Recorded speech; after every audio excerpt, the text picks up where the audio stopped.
All right, guys. So, day one of orientation is over with. Pretty simple stuff. Like I said, the company that I'm leased on to is not a big company. They have about 180 to about 200 trucks.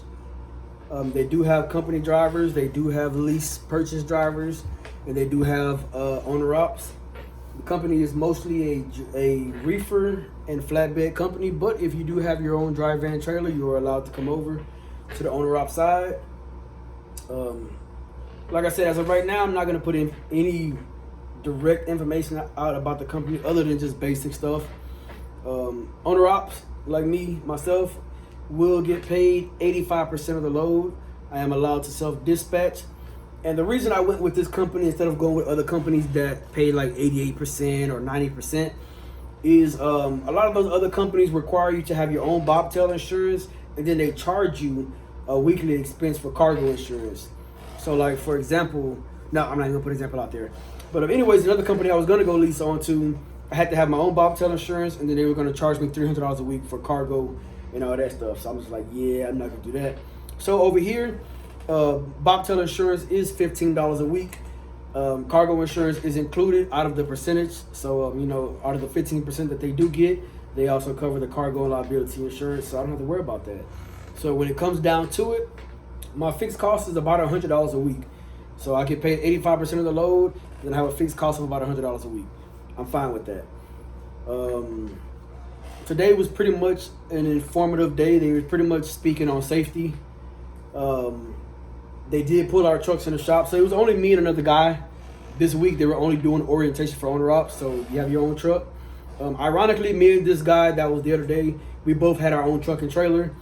He's in a 2015 379 Pete, long hood obviously, and he has his own he has his own flatbed, and it's like covered and all that. Like, it's not a Conestoga, but it's similar.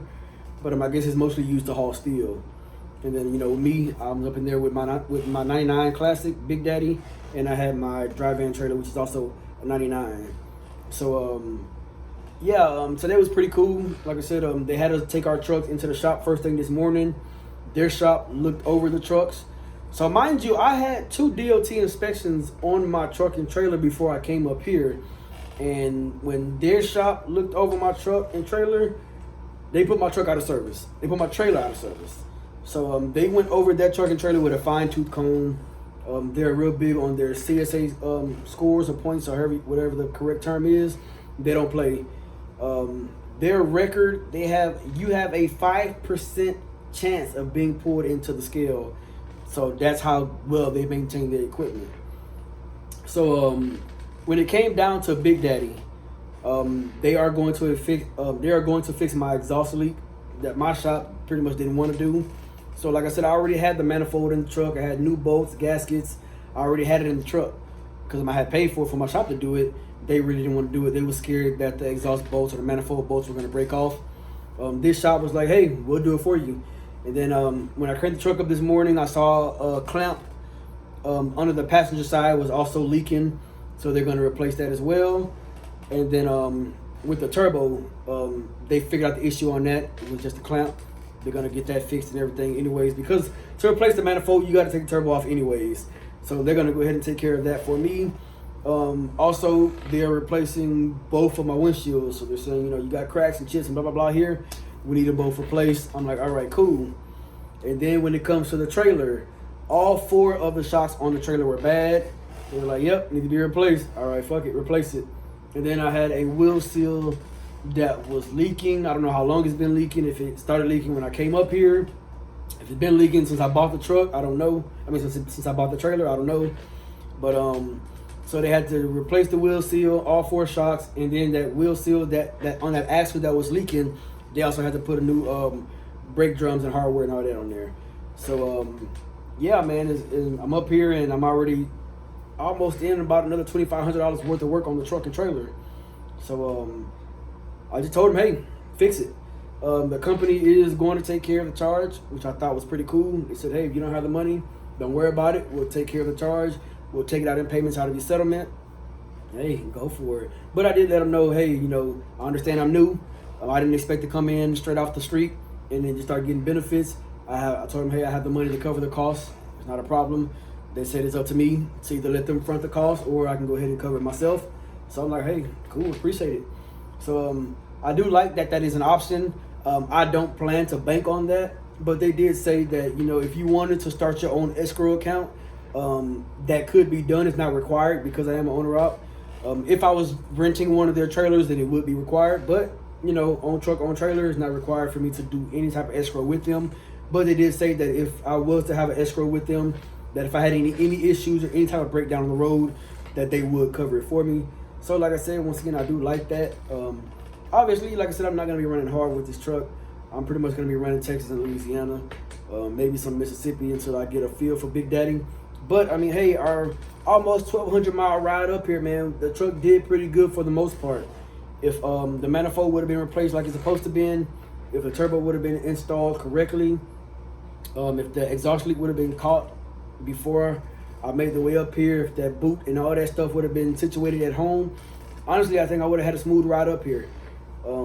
Like I said, they're looking over the truck with a fine-tooth comb, man. They're looking for air leaks. They're looking for everything. Shocks, lights, airbags, anything that could possibly affect their CSA points to where we're getting pulled into the scale houses left and right. They're looking for it. They're not playing with it. So as of right now, I am back at the hotel, obviously. First day of orientation is done. I am here in the company vehicle. They do have a company car. So, you know, if the truck, everything was good to go, you know, obviously I would have just drove my truck back to the hotel. But because of the work that they're doing on it, they already finished with the trailer. As far as the truck, they will get that done tomorrow. And then orientation will actually be done tomorrow. So I could either book me a load out of here tomorrow night, or I can leave out Wednesday morning, because they did pay for the hotel. They booked the hotel up until Wednesday, so we could get another good night's sleep in the, you know, big old comfy bed before we have to get back on the road in the truck. So so far from what I'm seeing, man, it seems like it's going to be a pretty decent fit. You are allowed to book your own loads, like I said. If you don't want to book your own loads and you want a dispatcher, owner operators will get paid 82% of the load. Lease operators get paid 80% of the load, and I don't know what's the length of time that a lease op could work until they're allowed to self-dispatch. If I'm not mistaken, lease operators are allowed to self-dispatch, but after a certain period of time. I think it was like 4 to 6 months or something like that, but don't quote me on it. Like I said, I'm trying to get more information of the company. I'm trying to get a feel for it before I actually drop any information about them, if I drop any information about them. Because like I said, I'm not planning to endorse any company, man. I'm not doing that anymore. We all seen how that went. So you are allowed to do power only. So if you're an owner op that you know, just want to do power only, they're already set up with all the mega carriers to do power only. I thought that was pretty cool as well. So I'm trying to think if there's anything else to let y'all know about. Like I said, as of right now, the Big Daddy and my trailer has been put out of service. They already fixed the trailer already. The truck will be fixed tomorrow, and then hey, you know, hopefully everything goes good so where I can go ahead and hit the road. So so what I've seen also is apparently when it comes to their owner ops, they learn who the owner ops are because they don't have too many. And then like I said, you have 2 owner ops that came in today with large cars. So you know, I thought that was pretty cool. They already knew who I was. They already knew who the other guy was. They was actually admiring the trucks, mine and his. Obviously, his looked a hell of a lot better than mine. He's in 2015, you know, so his looks a lot more up to date. I mean, it's still got that large car feel, but you know, everything is on his stuff is a little more tight and everything compared to Big Daddy. You know, we're a little old and rusty, but I mean, hey, they did tell me, you know, that they can tell the truck for the most part looked like it's good to go. It was just, you know, just some minor mechanical issues, but truck made the 1,200 mile drive, man, with no major issues. Meaning, at least I made it out here. You know, can't nobody say I didn't want this. I came out here on my dime. You know, I foot the bill for it. Obviously, any breakdowns, I got to pay for it. So just to even get up here, I think it ran me. I think I filled up either about $950 in fuel just to get up here. But I mean, that's an issue that I have to deal with because my fuel gauge doesn't work to the best of its capacity. So once the tank gets like about half full, the needle gauge just bounces the whole time. So that's just a fuel sending unit. I have to replace that, or the float, whatever it's called. not a big deal. I think that's only like a $50 part. Stuff like that I can get fixed when I get back home. So either I can fix it myself or have my shop in Beaumont fix it for me. So if you have any questions or concerns, man, you can hit me up in the comment section below. If you want to get in contact with me, you can send me an email at truckingwithbigdaddy@gmail.com. Yeah, like I said, as of right now, truck and trailers out of service. So until it's ready to go, hey, we just sit back, chill, relax. Orientation is paid for, not much, but it is paid something. I also do get reimbursed some money for my trip up here, but I mean, honestly, it ain't nothing. It ain't a little bit of anything. So, hey, that's it. That's the update for you. I'll catch you guys in the next video.